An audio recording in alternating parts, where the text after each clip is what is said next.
Today we're getting a bit nerdy and breaking down content analysis versus thematic analysis for YouTube, plus how you might apply these types of analytical thinking to improve your content strategy. And stick around to the end because, of course, I'm going to share some tools to make the process simple.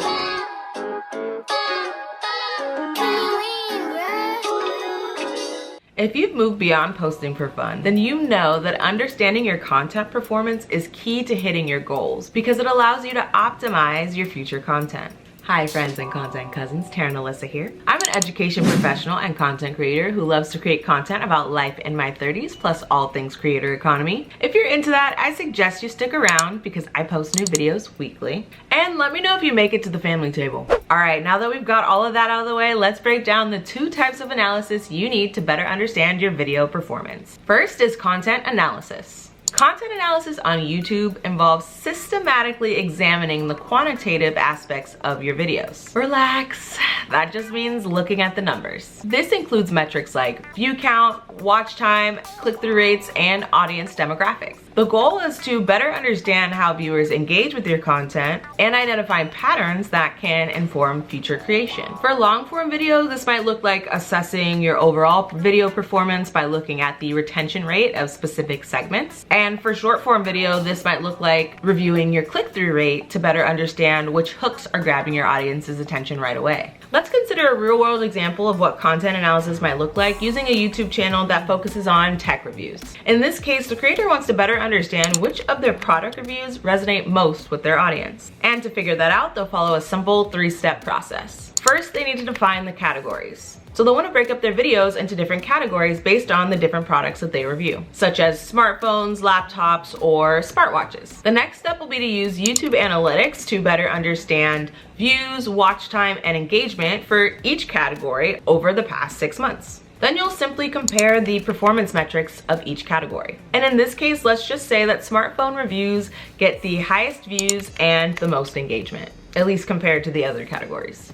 And now that we have these hypothetical insights, we can dig a little deeper. The analysis revealed that the audience has a strong preference for smartphone reviews. With this information, the tech creator can now prioritizing including more smartphone reviews in their content calendar, knowing that that's exactly what their audience is looking for. This also increases opportunities for monetization because now the creator can strategically collaborate with smartphone brands for sponsorships. But what's the point of all of this? The outcome. So all in all, the creator is leaving with a better sense of what content their audience prefers so they can create more of that, but they've also now introduced opportunities for themselves to better collaborate with brands and monetize because they know exactly what their audience is coming to them for.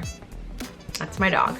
Thematic analysis on YouTube is the qualitative exploration of the recurring themes or topics in your content. Think of this as the subjective side of your content, whereas the content analysis is all about the numbers. It involves identifying subjects that resonate with your audience by analyzing comments, feedback, and other qualitative metrics. In long-form content, thematic analysis might look like identifying recurring topics or storylines that receive positive audience reaction. For short-form content, it could mean recognizing the theme that leads to higher engagement, like trending topics or visual styles. Let's explore a real-world example of applying thematic analysis to a YouTube channel that focuses on travel. In this analysis, the creator aims to understand the overarching themes and sentiments in the comment sections of their vlogs. And here's how our process is different from the first type of analysis. In this case, a creator might collect comments from the last 10 travel vlogs, extracting viewer opinions, feedback, and recurring topics. Next, they'll identify themes or patterns within those comments. And in this case, let's say the creator notices frequent mentions of adventure, beautiful scenery, and travel tips. The next step would be to code the data. For instance, comments about breathtaking scenery could be labeled under scenery appreciation. The thematic analysis reveals that the audience appreciates content focusing on adventure, beautiful scenery, and travel tips. Aligned with this insight, the creator can now refine their strategy to emphasize adventure activities, showcase scenic destinations, and provide more travel tips. Recognizing themes around these shared interests, our creator can now actively engage with their viewers who appreciate these aspects, fostering a greater sense of community. This leads to content that's more aligned with the audience's preferences and increased viewer satisfaction, which leads to higher community engagement and higher retention rates, and even potential collaboration opportunities. strategies. So in this way, our travel creator friend has now refined their content and strengthened their connection with their audience. Now that we know the difference between content analysis and thematic analysis and how we can apply them, let's talk tools to make the process simple. So these are some of my favorite tools for analyzing my content, and we'll go through them at a pretty high level, but all the platforms will be linked down below. First is Tubebuddy. Tubebuddy is a browser extension that offers a range of tools for YouTube creators, including keyword research, tag suggestions, and analytics. You can leverage Tubebuddy to optimize video metadata, track keyword performance, and gain insights into the success of tags and titles. I personally use this a lot for SEO research when refining my titles for my YouTube videos. In fact, Tubebuddy actually helped me name today's video. Next, we have VidIQ. This is another popular platform. If you follow the folks over at like Think Media, for example, this is a platform they swear by. VidIQ is another browser extension that provides analytics and SEO tools for creators. You can use VidIQ to track video performance, monitor competitors, and receive recommendations for optimizing video metadata. I personally use the free version of VidIQ. I haven't gotten into all the tools yet, but if you are a fan, drop a comment down below and let us know your favorite features.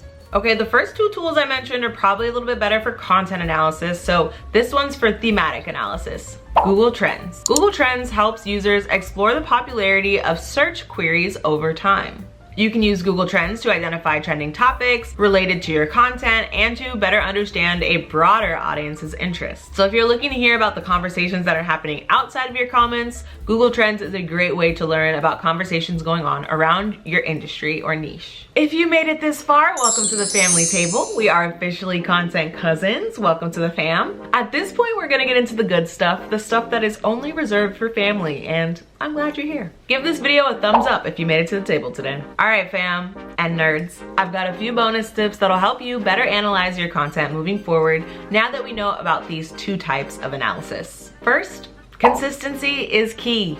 I know you hear me say this all the time, but it is so true. Both in producing the video content, but also in analyzing it. Your content doesn't exist in a vacuum, and how people respond to it matters. So you should be checking in on that regularly. Next, stay updated. Keep up with industry trends and algorithm changes to make sure you don't get left behind. You don't want to be creating content no one is looking for. Lastly, audience interaction has a huge impact. Engage with your audience for the best understanding of what they need from you. After all, that's who you're making the content for. In fact, how did this video treat you so far? Let me know in the comments. And if you remember nothing else from this video, please remember that it is totally okay to nerd out over your content. And also remember, vanity metrics like views alone won't give you a holistic picture of your content performance. You'll also need to look at those key metrics that small creators should really pay attention to. And not just that, you'll also need some strategies to stay sane in this world of numbers and graphs. I suggest you watch this video next. Thanks so much for watching and keep creating, my friends.